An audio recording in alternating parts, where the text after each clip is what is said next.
DCB മീഡിയയുടെ പുതിയൊരു വീഡിയോയിലേക്ക് സ്വാഗതം. ഓണം ബമ്പർ എടുക്കുന്നവരും ഇനി എടുക്കാൻ പോകുന്നവരും നിർബന്ധമായി അറിഞ്ഞിരിക്കേണ്ടതും ശ്രദ്ധിച്ചിരിക്കേണ്ടതുമായ പ്രധാന അറിയിപ്പുകളാണ് നിങ്ങളുമായി ഷെയർ ചെയ്യുന്നത്. എല്ലാവരും ഈ വീഡിയോ മുഴുവനായും കാണുവാൻ ശ്രദ്ധിക്കുക. വിശദ വിവരങ്ങളിലേക്ക് കടക്കുന്നതിന് മുൻപായി ചാനൽ ആദ്യമായി കാണുന്നവർ സബ്സ്ക്രൈബ് ചെയ്യുക. വീഡിയോ ഇഷ്ടമായാൽ ലൈക്ക് ചെയ്ത് സപ്പോർട്ട് കൂടി തരിക.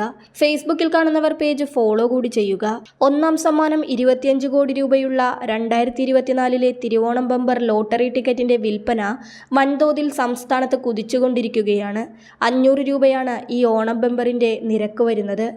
TA, TB, TC, TD, TE, TG, TH, TJ, TK, TL എന്നീ സീരീസുകളിലാണ് ടിക്കറ്റുകൾ ഇപ്പോൾ വിപണിയിൽ ലഭ്യമാകുന്നത്.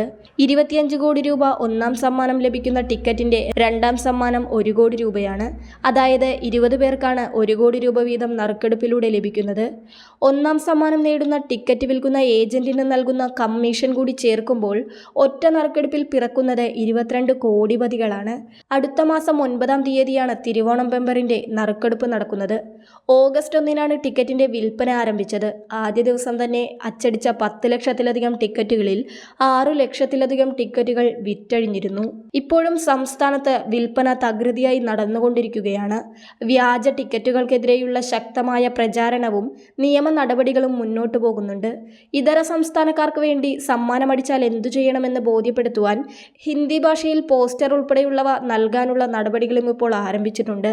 അതോടൊപ്പം തന്നെ കൂട്ടത്തോടെ, അതായത് ഷെയർ ഇട്ട് ടിക്കറ്റ് എടുക്കുന്ന പ്രവണതയാണ് ഇപ്പോൾ ഉള്ളത്. ഷെയർ ഇട്ട് കൂട്ടത്തോടെ സാധനങ്ങൾ വാങ്ങുന്നത് സർവ്വസാധാരണമാണ്. അതുപോലെ തന്നെ ബമ്പർ ലോട്ടറി ടിക്കറ്റുകളും ഇതുപോലെ ഷെയർ ഇട്ട് വാങ്ങുന്നവർ നിരവധി പേരുണ്ട്. ഇത്തരത്തിൽ സമ്മാനങ്ങൾ ലഭിച്ചവരുമേറെയാണ്. അത്തരത്തിൽ ഓണം കൂട്ടത്തോടെ, അതായത് ഷെയർ ഇട്ട് എടുക്കുവാൻ ആഗ്രഹിക്കുന്നവരും ഇക്കാര്യമൊന്ന് പ്രത്യേകം ശ്രദ്ധിക്കുക. ലോട്ടറി ടിക്കറ്റ് ഷെയർ ഇട്ട് വാങ്ങുമ്പോൾ ഇത്ര പേർ ഒന്നിച്ചു മാത്രമേ അത് എടുക്കാവൂ എന്ന നിബന്ധനയൊന്നും നിലവിലില്ല. കൂടാതെ അതിന് നിയമപരമായിട്ടുള്ള തടസ്സങ്ങളും നിലവിലില്ല. എന്നാൽ ഇതിൽ ശ്രദ്ധിക്കേണ്ട മറ്റൊരു കാര്യം, ഇത്തരത്തിൽ കൂട്ടത്തോടെ ഷെയർ ഇട്ട് ടിക്കറ്റ് എടുക്കുന്നവർക്ക് ഈ ലോട്ടറി തുക അടിക്കുകയാണെങ്കിൽ ഈ സമ്മാനത്തുകയായിട്ട് നമുക്ക് ലഭിക്കുന്ന തുക അത് ഒന്നിലധികം ബാങ്ക് അക്കൗണ്ടുകളിലേക്ക് കൈമാറുവാനായിട്ട് ലോട്ടറി വകുപ്പിന് സാധിക്കില്ല. ആ തുക ലോട്ടറി വകുപ്പ് വീതിച്ച് വെവ്വേറെ ബാങ്ക് അക്കൗണ്ടുകളിൽ ആർക്കും നൽകുകയുമില്ലെന്ന കാര്യം പ്രത്യേകം ശ്രദ്ധിക്കുക. ഈ വാങ്ങിയ ടിക്കറ്റിന് സമ്മാനം ലഭിക്കുകയാണെങ്കിൽ തുക കൈപ്പറ്റുന്നതിനായിട്ട് നിങ്ങളുടെ കൂട്ടത്തിലുള്ള ഒരാളെ നിങ്ങൾ ചുമതലപ്പെടുത്തണം. ഇത്തരത്തിൽ ഒരാളെ സമ്മാനം വാങ്ങാൻ ചുമതലപ്പെടുത്തുന്ന കാര്യം 50 രൂപയുടെ മുദ്രപത്രത്തിൽ എഴുതി സാക്ഷ്യപ്പെടുത്തിയ ഡോക്യുമെന്റ് ലോട്ടറി വകുപ്പിന് നിങ്ങൾ ഹാജരാക്കുകയും ചെയ്യേണ്ടതാണ്. ഈ വ്യക്തിയുടെ വിവരങ്ങളായിരിക്കും ലോട്ടറി വകുപ്പിന് നിങ്ങൾ സമർപ്പിക്കേണ്ടി വരിക. അവരുടെ അക്കൗണ്ടിലേക്കായിരിക്കും ഈ സമ്മാനമായി ലഭിച്ച തുക എത്തുക. ഇത്തരത്തിൽ ഒരാളെ മാത്രം നിങ്ങൾക്ക് ചുമതലപ്പെടുത്താൻ സാധിക്കില്ലെങ്കിൽ ടിക്കറ്റ് എടുക്കുന്നവർ ഒന്നിച്ച് ഒരു ബാങ്ക് അക്കൗണ്ട് ആരംഭിക്കാവുന്നതാണ്.